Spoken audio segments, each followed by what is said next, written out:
그 서약서가 밖으로 새어나간 순간 사람들은 심장 이야기를 하지 않았습니다. 사람들은 사랑을 이야기하지 않았고 생명을 이야기하지도 않았습니다. 사람들은 오직 한 가지, 체면과 평판을 이야기했습니다. 그리고 그 말들이 모여 누군가를 살리려고 쓴 한 장의 종이를 누군가를 죽이는 칼로 바꿔버렸습니다. 새벽 3시 병원 직원들 단체방에 사진 하나가 올라왔습니다. 장기 기증 서약서의 일부를 찍은 사진이었고 이름과 날짜, 지은호의 손글씨가 또렷하게 보였습니다. 사진 아래에는 짧은 문장이 붙어 있었습니다.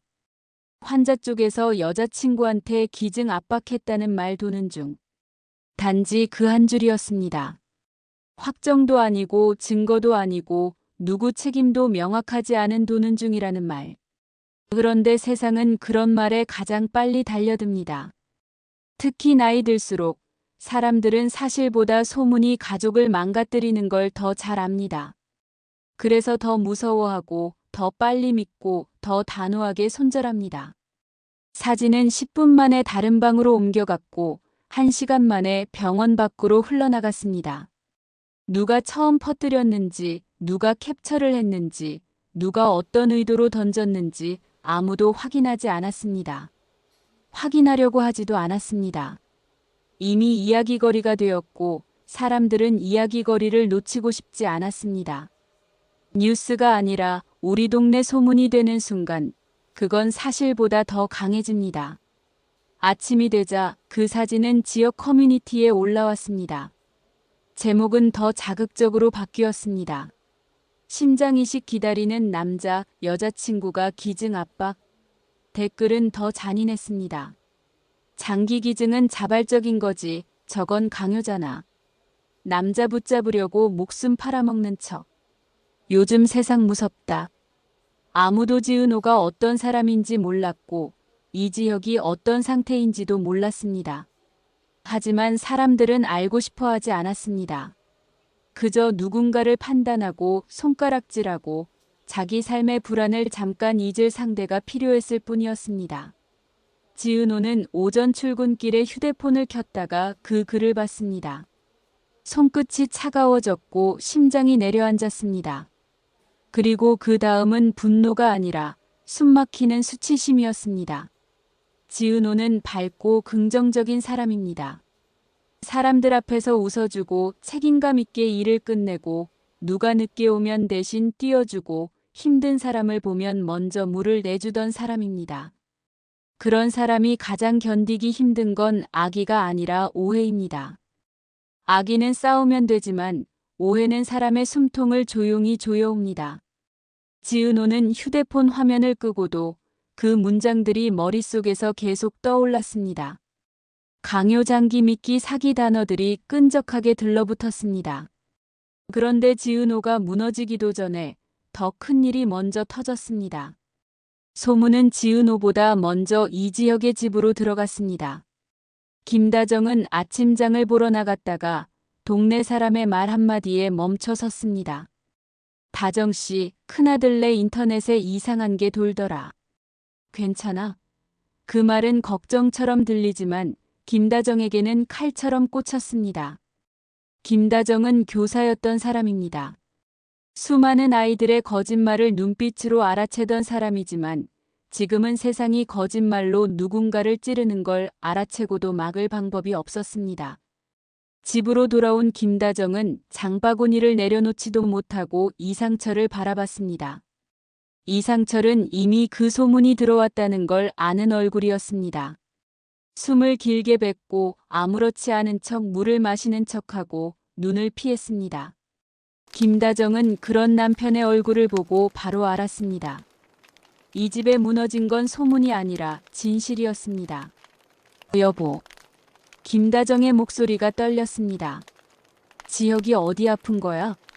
이상철은 입술을 깨물었습니다. 장남 이지혁과 약속했습니다. 엄마는 모르게 하자고. 지환이도 수빈이도 할머니도 외할아버지도 모르게 하자고. 아들은 평범하게 살다 가고 싶다고 했습니다.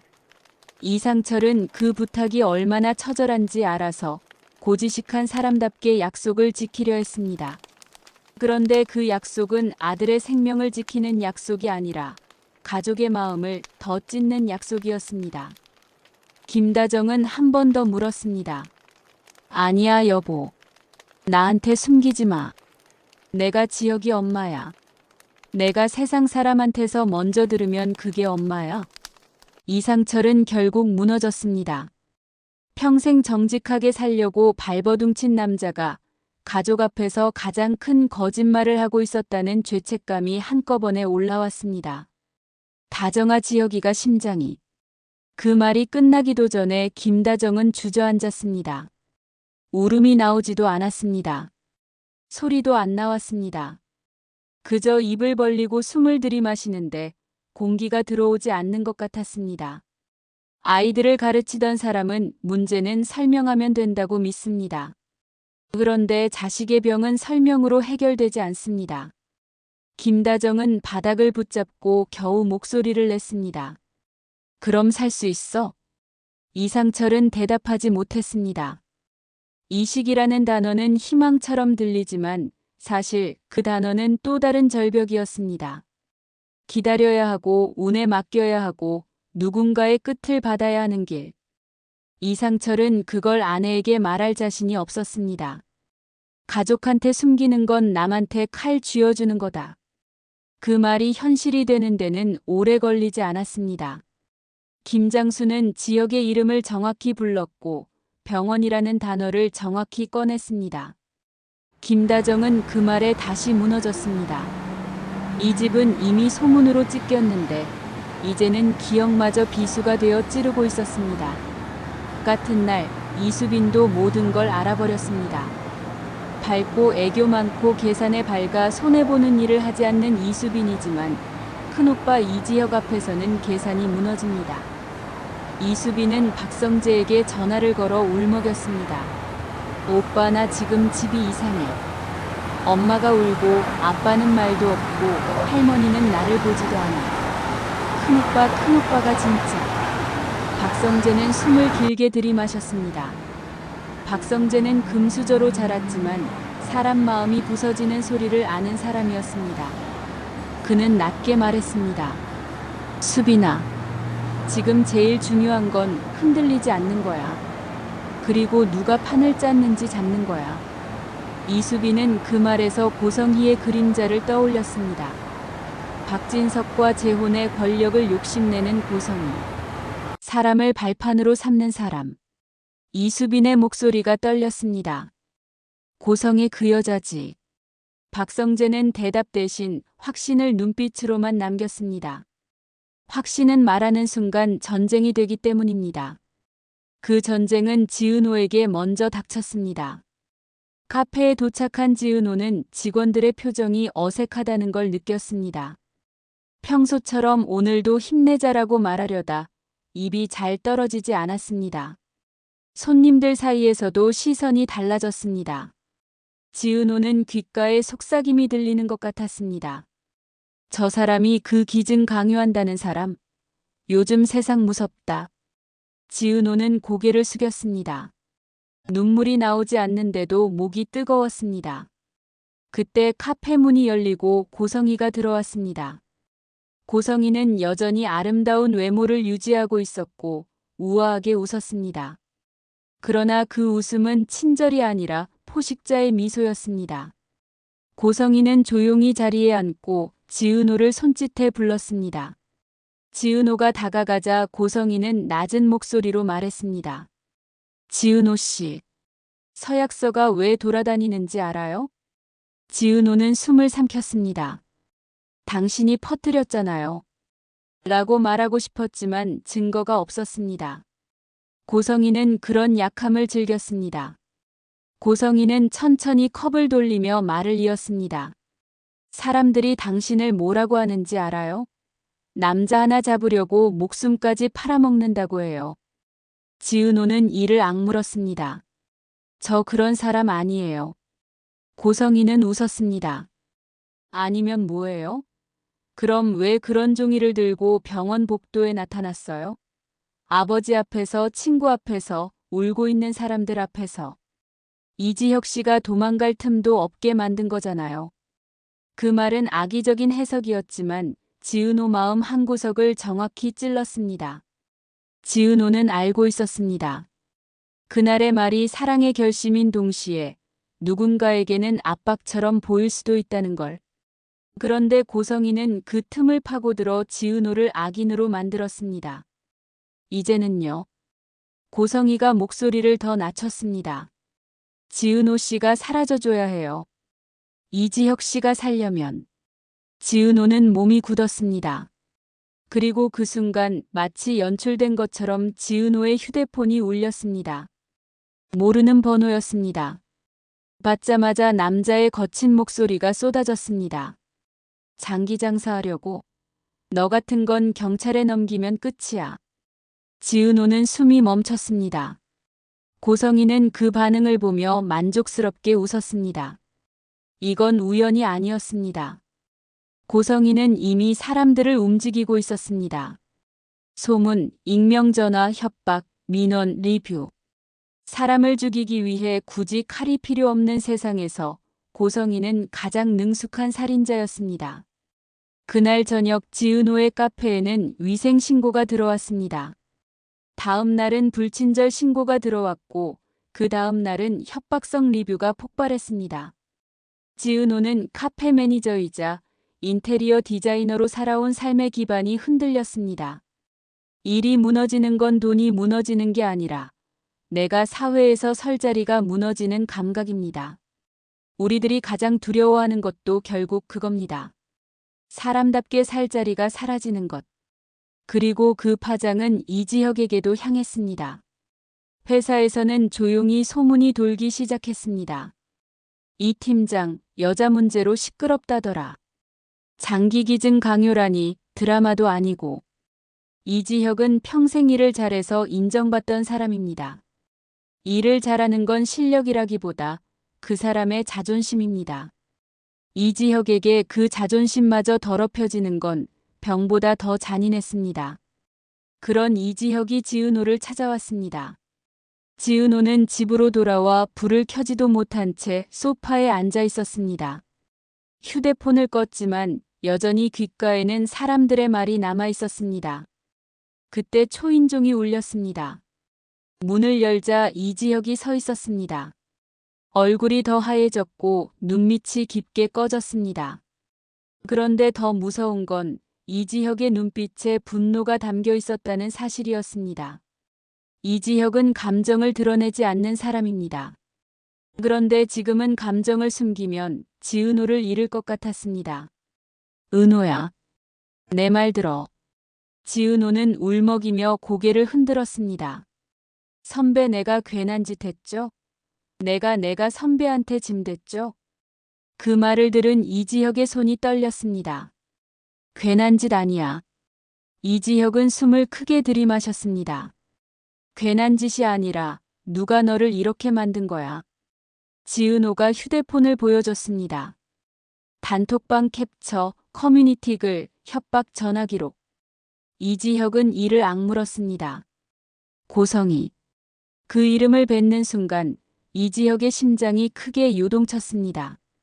통증이 올라왔지만 참았습니다. 지금 쓰러지면 고성이가 이기는 것 같았기 때문입니다. 지은호는 오히려 이지혁을 붙잡았습니다. 선배, 제발 선배 아픈데 싸우지 마요.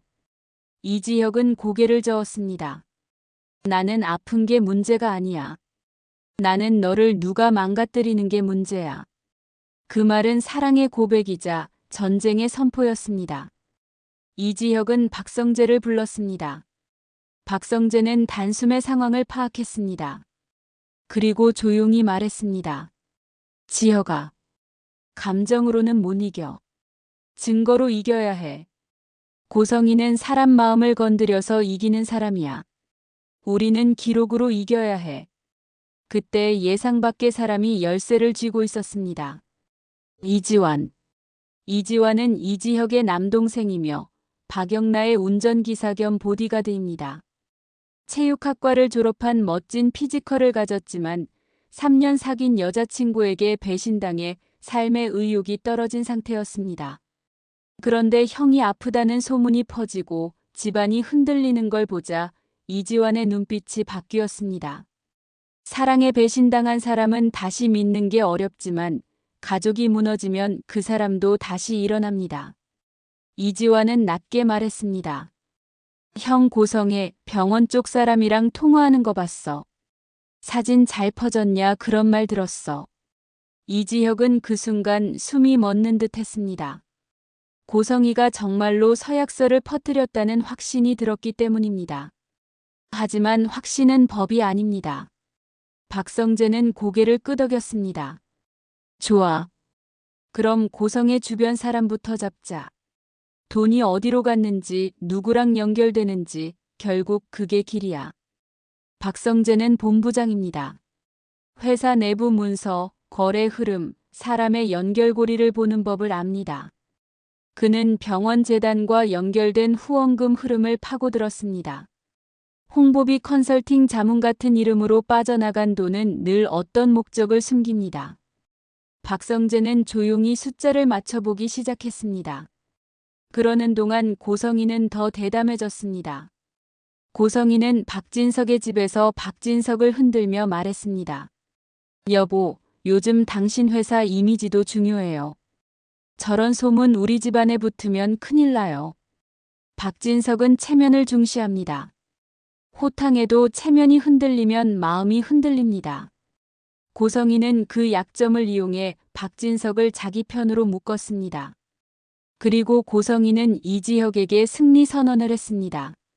직접 큰 소리로 말하지 않았습니다. 고성희의 승리 선언은 조용한 방식입니다. 다음 날 이지혁 회사에 익명의 제보가 들어갔습니다. 팀장 개인 문제로 회사 이미지 훼손. 회사는 조용히 이지혁을 불러 당분간 대외 업무를 줄이자고 했습니다. 사실상 좌천과 같은 조치였습니다. 이지혁이 가장 아플 때 일까지 빼앗아 버린 겁니다. 동시에 지은호 카페에는 민원이 쏟아졌고 거래처에서도 연락이 끊기기 시작했습니다. 고성이는 소문을 이용해 사람을 고립시키는데 가장 능숙했습니다. 사람이 혼자가 되면 다음은 무너짐입니다. 그 와중에 지은호의 동생 지강호에게도 전화가 갔습니다. 고성이었습니다. 강호 씨, 누나가 요즘 돈 필요할 텐데 2억만 받아오면 내가 당신 인생 바꿔줄게. 지강호는 욕심은 많지만 부지런하지 않고 불만투성이입니다. 누나 지은호에 대한 자격지심이 있습니다. 그래서 그 말이 달콤했습니다. 누나는 늘 착하고 늘 책임지고 늘 사람들에게 인정받습니다. 반면 자기는 늘 비교당하고 늘 모자라 보입니다. 고성이는 그 마음을 정확히 찔렀습니다. 당신도 누나한테 평생 눌려 살 거야? 한 번쯤은 당신 인생 살아야지. 지강호는 흔들렸습니다. 그 흔들림은 눈빛에서 티가 났습니다. 이지혁은 그 눈빛을 놓치지 않았습니다. 이지혁은 지강호를 따로 불러 조용히 말했습니다. 내 누나가 너를 위해 어떤 희생을 했는지 잊지 마라. 지강호는 반발하려 했습니다. 누나가 선택한 거잖아요. 그런데 이지혁은 차갑게 이어갔습니다. 만약 내가 고성희랑 손을 잡는다면 나는 내 마지막 목숨을 걸고 너를 파멸시킬 거다. 그 말은 협박이 아니라 경고였습니다. 잃을 게 없는 사람은 가장 무섭습니다. 지강호는 그제서야 깨달았습니다. 이지혁은 죽어가도 누군가를 지키려는 사람이라는 걸. 그래서 더 무섭고 그래서 더 죄책감이 올라왔습니다. 이제 결정적 증거가 필요했습니다. 그 증거는 뜻밖에도 박영란에게서 나왔습니다. 박영란은 25세, 대학원생이자 화가이며 우아하고 조신한 성격입니다. 고성희의 딸로 고성희의 손길 안에서만 살아왔습니다. 박영란은 엄마가 세상을 힘으로만 바라본다는 걸 알면서도 그 힘이 자기를 보호한다고 믿어왔습니다. 그런데 이지환을 곁에 두면서 처음으로 세상을 다른 방식으로 보기 시작했습니다. 이지환은 삶의 의욕이 떨어졌지만 누군가를 지키는 일을 하면서 묘하게 사람으로 돌아오고 있었습니다. 그 변화는 박영란에게 낯설고도 따뜻한 감정이었습니다. 어느 날 밤 박영란은 우연히 고성희의 통화를 들었습니다. 고성희는 창가에서 조용히 말하고 있었습니다. 서약서 사진 이미 퍼졌어. 이제 그 여자 끝이야. 박영란은 그 순간 손이 떨렸습니다. 엄마가 누군가를 끝내는 말을 너무 쉽게 하는 걸 처음 들었기 때문입니다. 박영란은 고민했습니다. 엄마를 배신하면 자기 삶이 무너질 수도 있습니다. 하지만 엄마를 돕는 순간 자기 영혼이 무너질 것 같았습니다. 박영란은 결국 휴대폰을 들어 녹음을 했습니다. 손이 떨려도 멈추지 않았습니다. 그리고 그 녹음을 이지환에게 건넸습니다. 이거 나도 무서워요. 그런데 이건 아니잖아요. 이지환은 그 파일을 듣고 한참 말이 없었습니다. 그리고 낮게 말했습니다. 영나 씨 고맙습니다. 그 녹음이 박성재에게 전달되는 순간 박성재는 조용히 고개를 끄덕였습니다. 이제 끝낸다. 박성재는 박진석을 찾아갔습니다. 이번에는 혼자가 아니었습니다. 이수빈도 함께였습니다. 이수빈은 큰오빠를 위해, 사랑하는 박성재를 위해, 그리고 무엇보다 자기 집안을 무너뜨린 사람이 누구인지 밝히기 위해 나섰습니다.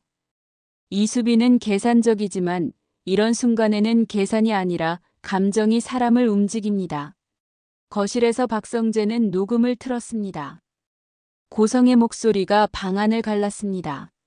서약서 사진 이미 퍼졌어. 이제 그 여자 끝이야. 박진석의 얼굴이 굳었습니다. 호탕하던 상남자의 얼굴이 그 순간만큼은 늙은 아버지처럼 흔들렸습니다. 성희야, 이게 무슨 소리냐? 고성희는 처음엔 웃었습니다. 여보, 그거 조작이에요. 누가 나 함정에 빠뜨리려고. 박성재가 끊었습니다. 조작이면 병원 직원 계좌로 들어간 돈은 뭡니까? 박성재는 서류를 내밀었습니다. 병원 계약직 직원 계좌로 들어간 송금 내역. 명목은 홍보, 컨설팅, 자문. 그러나 날짜가 절묘했습니다. 서약서 유출 직전, 지은호 카페 민원 폭탄 직전, 이지혁 회사 익명 제보 직전.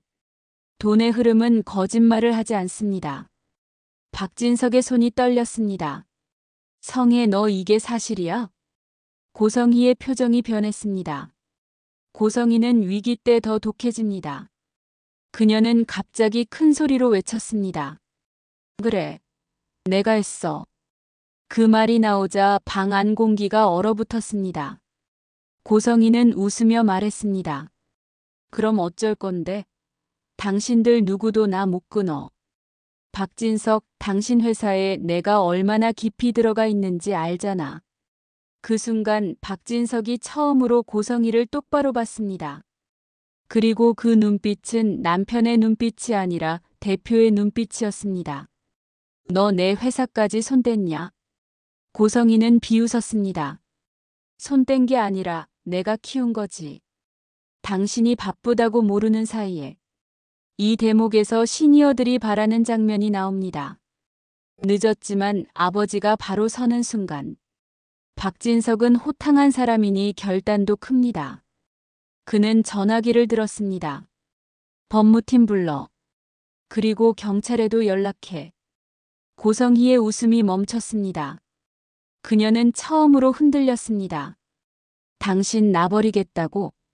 박진석은 단호했습니다. 사람을 먼저 버린 건 너야.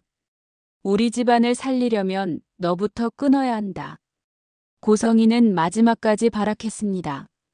지강호를 끌어들여 지은호가 원래 돈 밝힌다는 거짓 증언을 만들려 했고 지은호를 장기 브로커처럼 보이게 하는 루머를 더 뿌리려 했습니다. 하지만 이번에는 그 발악이 되레 결정타가 되었습니다. 지강호가 흔들렸던 마음을 끝에서 돌렸기 때문입니다. 지강호는 정순이의 식당에서 새벽 설거지를 하는 어머니를 보고 마음이 갈라졌습니다. 정순이는 남편의 사업이 망하고 세상을 떠난 뒤에도 식당을 운영하며 버텨왔고 딸 지은호에게 의지하면서도 딸을 짐으로 만들고 싶지 않아 늘 혼자 참았습니다. 정순이는 아들 지강호를 보며 울었습니다. 강호야, 너 누나가 너 때문에 얼마나 참았는지 아니? 누나는 너 하나 살리려고 자기 인생도 밀었어. 근데 너는 누나를 밟고 올라가려고 하냐? 그 말이 지강호의 자격지심을 찢었습니다. 지강호는 그 자리에서 무너졌습니다. 그리고 결국 박성재에게 연락했습니다. 저 고성이가 저한테 돈 준다고 했어요. 누나한테 2억 받아오라고. 문자랑 통화 기록 다 있어요. 제가 진짜 나쁜 놈이었어요. 지강호의 고백은 늦었지만 결정적이었습니다. 완벽한 영웅이 아니라 끝에서라도 정신 차리는 사람이 되는 장면. 시니어들이 가장 좋아하는 자식의 회심입니다. 지강호의 기록은 고성희의 계획을 더욱 또렷하게 만들어줬습니다. 고성희가 단순히 소문만 퍼뜨린 게 아니라 가족 내부를 깨뜨리기 위해 직접 거래까지 시도했다는 증거가 되었기 때문입니다.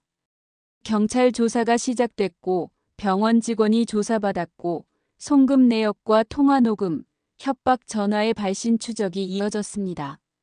고성희는 자신이 권력으로 덮을 수 있다고 믿었지만 이번에는 덮이지 않았습니다. 박진석이 공개적으로 협조했기 때문입니다. 돈으로 키운 집이었지만 그 돈으로도 지킬 수 없는 게 있었습니다. 사람의 명예를 돈으로 더럽힌 순간 그 돈은 도리어 증거가 되어 돌아옵니다. 그러나 진실이 움직이는 속도보다 이지혁의 심장이 무너지는 속도가 더 빨랐습니다. 이지혁은 분노로 심장을 혹사했고 잠을 못 잤고 스트레스로 몸이 더 망가졌습니다. 결국 이지혁은 병원 침대에 누웠습니다. 이상철은 아들의 손을 잡았습니다. 손끝이 차가웠습니다. 이상철은 평생 남자는 버텨야 한다고 믿었던 사람이지만 그날은 버티는 게 아니라 무너져야 했습니다. 이상철은 울면서 말했습니다. 내가 왜 이렇게 늦게 알았냐. 내 장남을 내가 지켜야 했는데. 이지혁은 힘겹게 숨을 쉬며 속삭였습니다. 아버지 죄송해요. 이상철은 고개를 흔들었습니다. 미안한 건 내가 미안하다. 그때 김다정이 반대쪽 손을 잡았습니다. 김다정은 울면서도 엄마답게 말했습니다. 지혁아, 내가 지킨다고 숨긴 게 우리를 지킨 게 아니야. 우리한테는 같이 울 기회도 줬어야지. 이지혁은 그 말에 눈을 감았습니다. 그리고 처음으로 가족 앞에서 울었습니다. 평생 감정을 숨긴 사람이 처음으로 자기 약함을 가족에게 보여준 순간이었습니다. 시니어들이 좋아하는 건 바로 이런 장면입니다. 남자가 울어도 되는 순간, 아버지가 무너져도 되는 순간, 그게 가족을 살립니다. 바로 그 순간 병원에서 전화가 왔습니다. 공여자가 나타났습니다. 그 말은 기적처럼 들립니다. 하지만 기적은 누군가의 이별 위에 서 있습니다. 공여자의 가족은 그분이 마지막까지 누군가를 살리는 사람이었으면 했습니다. 라고 말했습니다. 이지혁은 그 말을 듣고 눈을 감았습니다. 마음이 무거웠습니다. 누군가의 끝이 자신의 시작이 되는 순간, 이지혁은 속으로만 다짐했습니다. 제가 헛되게 살지 않겠습니다. 수술은 진행됐습니다. 수술실 앞 복도에서 지은호는 무릎을 꿇고 기도했습니다. 지은호는 종교가 깊지 않아도 절박하면 하늘을 찾는 사람입니다. 그 옆에 박성재가 조용히 앉았습니다. 박성재는 지은호를 짝사랑했지만 그 마음을 꺼내지 않았습니다. 박성재는 지금 이 순간 사랑의 주인이 되고 싶은 게 아니라 사랑이 살아남는 걸 보고 싶었습니다. 은호야 미안해. 내가 더 빨리 막았어야 했는데. 지은호는 고개를 저었습니다. 오빠가 여기까지 끌고 와줘서 고마워요. 선배 살아야 해요. 박성재는 웃지도 울지도 못했습니다. 그가 오래 좋아했던 여자는 결국 자기 친구를 살리기 위해 기도하고 있었습니다. 그런데 박성재는 그 마음이 원망스럽지 않았습니다. 오히려 존경스러웠습니다. 시니어들이 좋아하는 감정은 삼각관계의 자극이 아니라 사람이 사람을 살리는 품격입니다. 박성재는 그 품격을 선택한 사람이었습니다. 며칠 뒤 이지혁은 중환자실에서 눈을 떴습니다. 처음에는 어지러웠고 몸이 자기 몸 같지 않았습니다. 그러나 분명한 게 하나 있었습니다. 가슴이 전과 다른 박자로 뛰고 있었습니다. 약해도 느려도 멈추는 느낌은 아니었습니다. 이지혁이 처음 한 말은 이랬습니다. 은호 괜찮아? 지은호는 그 말에 울었습니다. 지은호는 자신의 명예가 더럽혀진 것보다 이지혁의 한마디가 더 중요했습니다. 지은호는 울면서 웃었습니다. 괜찮아. 선배가 살아서 다 괜찮아. 하지만 권선징악은 여기서 끝나면 안 됩니다. 시니어들이 좋아하는 권선징악은 악인이 벌받는 장면이 분명해야 합니다. 그리고 그 벌은 단지 잡혀가는 게 아니라 자기가 뿌린 씨앗을 자기가 거두는 것이어야 합니다. 고성희는 조사 결과가 드러나자마자 사회적으로 무너졌습니다. 그녀가 만든 프레임은 그대로 그녀에게 돌아왔습니다. 언론은 고성희가 서약서 유출에 관여했고 병원 직원에게 돈이 오갔고 지강호에게 거래를 제안했고 지은호 카페에 민원을 조직적으로 넣었다는 정황을 보도했습니다. 온라인에서 고성희를 옹호하던 사람들은 순식간에 사라졌고 고성희는 자신이 이용하던 여론에게 버림받았습니다. 사람을 버려서 올라선 사람은 결국 가장 먼저 사람에게 버림받습니다. 박진석은 기자들 앞에서 공개 사과를 했습니다. 호탕한 상남자 스타일로 살아온 박진석이지만 그날만큼은 고개를 깊게 숙였습니다. 우리 가족의 욕심과 눈먼 판단이 무고한 사람을 다치게 했습니다. 특히 지은호 씨에게 깊이 사과드립니다. 그리고 이지혁 씨의 가족에게도 사과드립니다. 이 사과는 체면을 지키기 위한 사과가 아니라 체면보다 중요한 게 있다는 걸 인정하는 사과였습니다. 시니어들이 이 장면에서 느끼는 카타르시스는 부자가 굴복했다가 아니라 어른이 어른다워졌다입니다. 고성희는 결국 체포되었습니다. 수갑을 찬 고성희는 마지막까지 소리쳤습니다. 다 너희가 날 만든 거야. 박진석, 당신이 나를 여기까지 오게 했잖아. 그때 박영라가 조용히 말했습니다. 그 목소리는 크지 않았지만 고성희에게는 칼보다 아팠습니다. 엄마를 만든 건 엄마 욕심이야. 고성희는 그 순간 말문이 막혔습니다. 권력욕이 강한 사람은 타인의 비난보다 자기 편의 실망에 더 무너집니다. 딸의 한마디가 고성희의 마지막 허세를 꺾었습니다. 이후 법정에서 고성희는 끝까지 자신을 합리화하려 했습니다. 나는 내 가족을 지키려 했다. 내가 아니면 누가 내 딸을 지키나. 그러나 재판장은 단호했습니다. 가족을 지키는 방법이 타인을 파괴하는 것이 될 수는 없다. 판결이 내려졌고 고성희는 처벌을 받았습니다. 여기서 중요한 건 처벌 자체보다 시청자 마음에 남는 한 문장입니다. 사람을 버린 죄는 돈으로 막을 수 없다. 그게 시니어 타겟이 가장 좋아하는 정리입니다. 그리고 지강호는 벌을 피하지 않았습니다.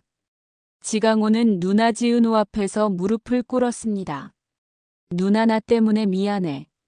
지은호는 울면서도 동생을 일으켜 세웠습니다. 강호야. 미안한 마음 있으면 이제부터 사람으로 살아. 그게 누나한테 하는 사과야. 정순이는 그 모습을 보고 울었습니다. 남편을 떠나보낸 뒤에도 식당을 지키며 버텨온 정순이가 그날만큼은 아들 때문에 울었습니다. 하지만 그 눈물은 절망의 눈물이 아니라 회복의 눈물이었습니다. 시니어들이 좋아하는 건 집안이 완벽해지는 게 아니라 어긋났던 사람이 다시 사람의 길로 돌아오는 것입니다. 이지혁의 집에도 변화가 왔습니다. 조옥래는 이지혁의 병실에 앉아 조용히 손을 잡고 말했습니다. 지혁아, 너는 너 혼자 버티는 게 효도가 아니다. 가족은 같이 버티는 거다. 조옥래의 목소리는 떨렸지만 단단했습니다. 조옥래는 남편을 암으로 떠나보낸 사람입니다. 죽음이 무엇인지 끝이 무엇인지 아는 사람입니다. 그래서 더 말할 수 있었습니다. 내가 살아야 할 이유는 내가 잘나서가 아니라 내가 사람이라서다. 그 말은 이지혁의 마음에 박혔습니다. 김장수도 병실에 왔습니다. 김장수는 어느 날은 멍했고 어느 날은 또렷했습니다. 김장수는 이지혁을 보더니 한참을 바라보다가 말했습니다. 살았네. 그 한마디가 김다정을 울렸습니다. 기억이 흐릿한 노인이 살았다를 말하는 순간 그 집안은 다시 숨을 쉬었습니다. 이상철은 지은호를 따로 불렀습니다. 고지식한 사람은 감사를 쉽게 말하지 못합니다. 하지만 이상철은 이번엔 달랐습니다. 아들이 죽을 뻔한 뒤에 사람은 체면보다 진심을 배우게 됩니다. 은호야 고맙다. 지은호가 고개를 저었습니다. 제가 고마워요. 아버님이 선배 지켜주셔서. 이상철은 잠깐 침묵하다가 아주 단단한 목소리로 말했습니다. 사람은 사람을 버리면 안 된다. 그걸 버린 사람은 결국 자기 인생도 버리게 된다. 그 말이 이 이야기의 결론이었습니다. 시니어 타겟이 좋아하는 권선징악의 핵심은 악이 망한다보다 사람을 지키는 가치가 끝내 이긴다입니다. 그런데 이야기는 여기서 끝나지 않습니다. 살아남은 뒤의 삶이 더 어렵기 때문입니다. 이지혁은 회복을 시작했지만 마음은 쉽게 회복되지 않았습니다. 수술실에서 나왔다는 사실이 끝이 아니라 시작이었습니다.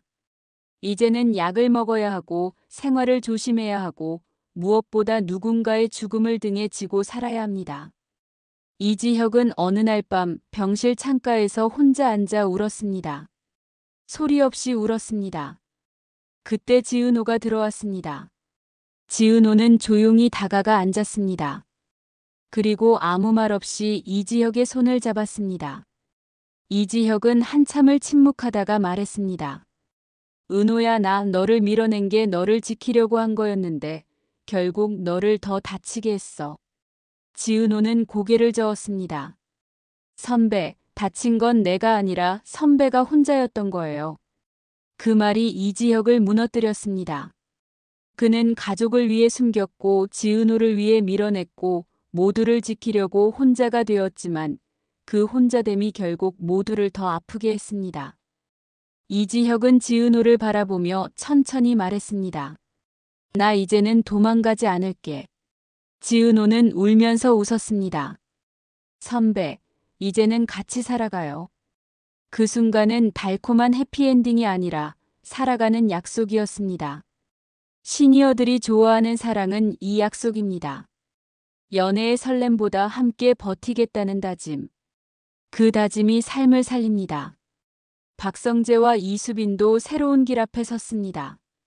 이수빈은 박성재에게 솔직히 말했습니다. 오빠, 나 큰오빠가 죽을까봐 무서웠고 그래서 우리 행복이 죄 같았어. 박성재는 이수빈의 손을 잡고 말했습니다. 그 죄를 없애려면 더 좋은 사람이 되면 돼. 우리가 지혁이랑 은호를 지키는 방식으로. 박성재는 더 이상 아버지의 회사 안에서만 본부장으로 살지 않기로 했습니다. 박성재는 병원과 재단의 투명성을 강화하는 프로젝트를 시작했고 자신이 가진 권력을 덮는 권력이 아니라 밝히는 권력으로 쓰기로 했습니다. 이수빈은 그런 박성재를 보며 처음으로 돈 많은 남자가 아니라 바른 남자를 사랑한다는 걸 깨달았습니다. 이수빈의 계산은 여전히 빠르지만 이제는 그 계산이 사람을 살리는 쪽으로 향했습니다. 박영나와 이지환도 변했습니다. 박영나는 엄마 고성희의 보호 아래에서만 살던 사람입니다. 그런데 엄마가 사람을 파괴하는 모습을 보며 처음으로 자기 삶을 선택해야 한다는 걸 배웠습니다. 박영나는 울면서 이지환에게 말했습니다. 나 엄마 없이도 살 수 있을까? 이지환은 낮게 말했습니다. 살 수 있어요. 사람은 누구 밑에 있어야만 사는 게 아니에요. 이 말은 이지환 자신에게도 필요했습니다. 배신당한 뒤 삶의 의욕을 잃었던 이지환이 누군가에게 그런 말을 할 수 있게 된 건 그 또한 회복을 시작했다는 뜻이었습니다. 마지막으로 지은호의 카페는 다시 열렸습니다. 소문이 무너뜨렸던 카페는 진실이 다시 세웠습니다. 지은호는 처음엔 손님들의 시선이 두려웠습니다.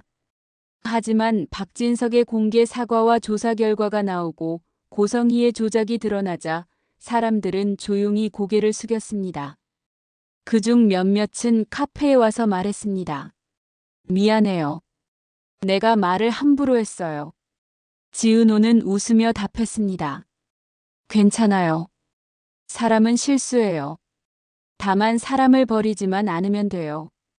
그 말이 이 드라마의 마지막 메시지로 남습니다.